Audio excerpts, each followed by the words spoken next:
Assalamualaikum warahmatullahi wabarakatuh. Selamat pagi anak-anak Bapak semuanya. Alhamdulillah hari ini kita kembali bertemu dalam pelajaran PPKN. Materi kita hari ini adalah fungsi dan kedudukan Undang-Undang Dasar 1945. Masih lanjutan materi kita di minggu kemarin. Adapun kompetensi dasarnya masih sama dengan minggu kemarin ya.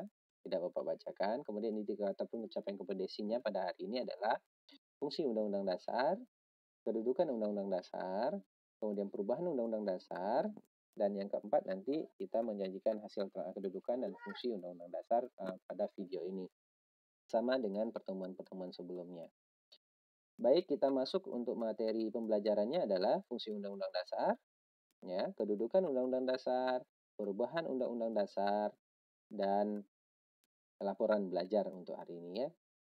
Kita masuk fungsi Undang-Undang Dasar. Fungsi Undang-Undang Dasar itu ada yang pertama, satu, membatasi kekuasaan negara. Artinya adalah Undang-Undang Dasar dibuat untuk membatasi kekuasaan negara agar tidak melakukan semena-mena terhadap warga negaranya. Artinya pemerintah atau negara harus tunduk dan patuh untuk menjalankan kewenangannya sesuai dengan apa yang diamanahkan oleh Undang-Undang Dasar. Yang kedua, menjamin hak dan kewajiban warga negara atau menjamin hak asasi manusia dilaksanakan oleh negara.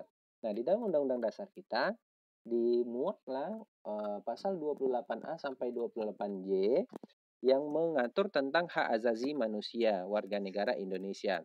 Nah, ada 10 hak di situ. Nah, itulah fungsi dari Undang-Undang Dasar.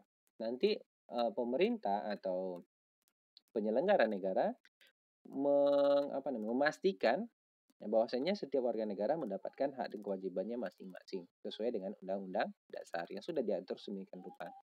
Yang ketiga, memberikan pengesahan pada kekuasaan pemerintah. Memberikan pengesahan pada kekuasaan pemerintah. Artinya apa? Undang-Undang Dasar mencantumkan mencantumkan tugas-tugas dan kewenangan dari semua penyelenggara negara dan mereka tidak boleh melakukan kewenangan dan tugasnya di luar apa yang diamanahkan oleh Undang-Undang Dasar. Nah, itu yang diberi penegasan tadi. Misalnya lembaga eksekutif misalnya. Siapa lembaga eksekutif?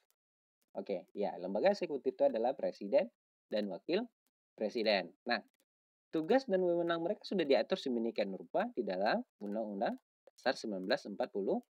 Silakan mereka bekerja sesuai dengan Undang-Undang Dasar 1945.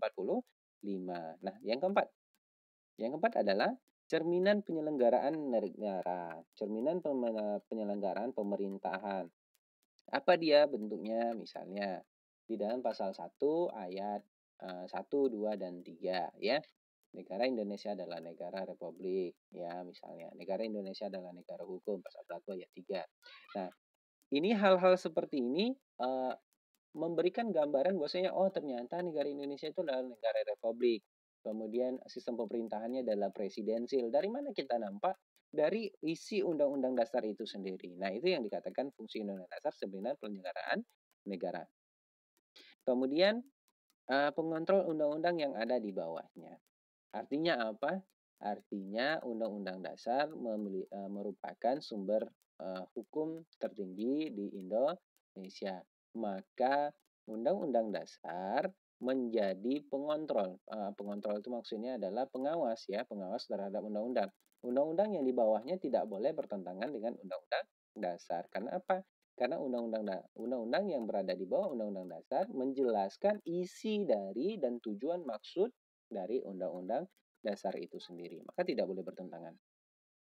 Kita lanjutkan. Kedudukan Undang-Undang Dasar. Yang pertama adalah sebagai hukum dasar. Nah, ini yang Bapak bilang tadi. Undang-Undang Dasar menjadi sumber hukum tertinggi dari seluruh peraturan perundang-undangan yang ada di Indonesia. Artinya apa? Semua undang-undang yang ada di bawahnya, peraturan perundang-undangan yang ada di bawah Undang-Undang Dasar tidak boleh bertentangan dengan Undang-Undang Dasar itu sendiri. Dan yang kedua adalah sebagai norma hukum. Undang-Undang Dasar itu mengikat seluruh warga negara Indonesia dan menjadi acuan untuk penyelenggaraan pemerintah. Artinya apa? Artinya Undang-Undang Dasar itu sendiri menjadi landasan bagaimana penerapan hukum yang ada di Indonesia. Nah, apa saja yang harus dilakukan oleh pemerintah, apa saja yang dilakukan oleh lembaga-lembaga negara yang lain, maka semuanya harus sesuai dengan apa yang diamanatkan oleh Undang-Undang Dasar 1945. Kemudian kita lanjutkan. Perubahan Undang-Undang Dasar. Oke, ternyata Undang-Undang Dasar kita sudah pernah dirubah. Dasar perubahannya dulu adalah lemahnya sistem check and balance, saling mengawasi dan mengimbangkan antara lembaga negara, yaitu lembaga legislatif, eksekutif, dan yudikatif. Dulu sangat lemah, sehingga tidak ada kontrol dan penyimbang antara satu dengan yang lain. Kenapa lemahnya? Ternyata penyebabnya adalah kekuasaan presiden terlalu besar. Presiden bisa berkuasa puluhan tahun, presiden bisa membubarkan lembaga-lembaga negara yang lainnya. Nah, ini tidak terkontrol sama sekali. Kenapa? Karena tidak ada pasal-pasal yang mengatur tentang hal tersebut, yang menegaskan hal-hal tersebut di dalam Undang-Undang Dasar itu sendiri. Maka harus dirubah. Yang kedua, pasal yang multitafsir, misalnya pasal 7 tentang masa jabatan presiden. Presiden boleh menjabat, Presiden Republik Indonesia menjabat masa jabatannya selama 5 tahun dan kemudian dapat dipilih kembali. Nah, dapat dipilih kembali, kita tengok Soeharto misalnya. Soeharto berkuasa selama 32 tahun. Nah, ini termasuk salah satu kelemahan dari tafsiran pasal Undang-Undang Dasar 1945. Ya.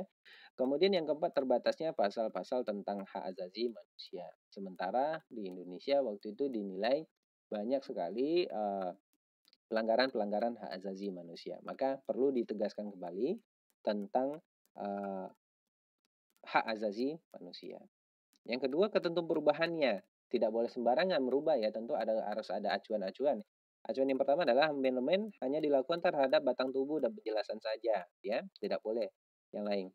Tetap mempertahankan negara kesatuan Republik Indonesia. Yang nomor satu tadi tidak boleh merubah pembukaan ya, karena kalau merubah pembukaan maka akan merubah negara itu sendiri. Yang ketiga, tetap mempertahankan sistem presidensil ya, karena kita lebih cocok dengan sistem presidensil. Yang ini ketentuan perubahan Undang-Undang Dasar. Kemudian yang keempat, perubahan secara adendum. Adendum itu maksudnya adalah menggabungkan antara pasal-pasal yang sudah dirubah dengan pasal-pasal sebelumnya yang belum dirubah. Nah, ini ketentuan-ketentuan yang harus ditaati. Yang ketiga, perubahan terhadap Undang-Undang Dasar telah dilakukan sebanyak 4 kali. Yang pertama, perubahan itu pada tanggal 19 Oktober 1999, perubahan pertama. Perubahan kedua itu 18 Agustus tahun 2000. Perubahan ketiga dilakukan pada tanggal 9 November 2001. Dan perubahan keempat pada tanggal 10 Agustus tahun 2002. Nah, inilah perubahan yang pernah dilakukan terhadap Undang-Undang Dasar 1945. Pertanyaan, siapakah yang berhak merubah Undang-Undang Dasar? Ada yang bisa jawab? Ya, pasal 37 ya. Pasal 37 mengatakan yang berhak mengubahnya adalah Majelis Permusyawaratan Rakyat atau MPR. Kita lanjutkan. Nah, ini tugas. Tugas untuk minggu ini agak berbeda dengan minggu kemarin. Cara mengirimnya yang berbeda ya, tapi tugasnya sama. Kamu tetap buat laporan pembelajaran, kamu catat di buku catatan kamu, laporan pembelajaran hari ini, materi-materi yang sudah Bapak sampaikan, kamu catat kembali di buku catatan. Kemudian kalau kemarin Bapak minta kirimkan melalui Gmail, melalui email, sekarang tidak. Sekarang hanya diupload ke form Google Form. Jadi kalian tinggal foto, nanti buka link kuis yang Bapak berikan setelah pembelajaran kita hari ini. Ya, nanti akan Bapak bagikan link kuisnya di jam pelajaran kita. Kemudian uploadkan tugas di sana, maka tugas kalian akan terkirim. Oke, selanjutnya. Apabila ada pertanyaan silakan disiapkan dan akan kita bahas pada jam pelajaran B, pada saat pelajaran PPKN. Nah, akhir kata Bapak ucapkan terima kasih atas perhatiannya. Bapak tutup. Wabillahi taufiq wal hidayah. Wassalamualaikum warahmatullahi wabarakatuh. Selamat pagi. Selalu semangat untuk belajar.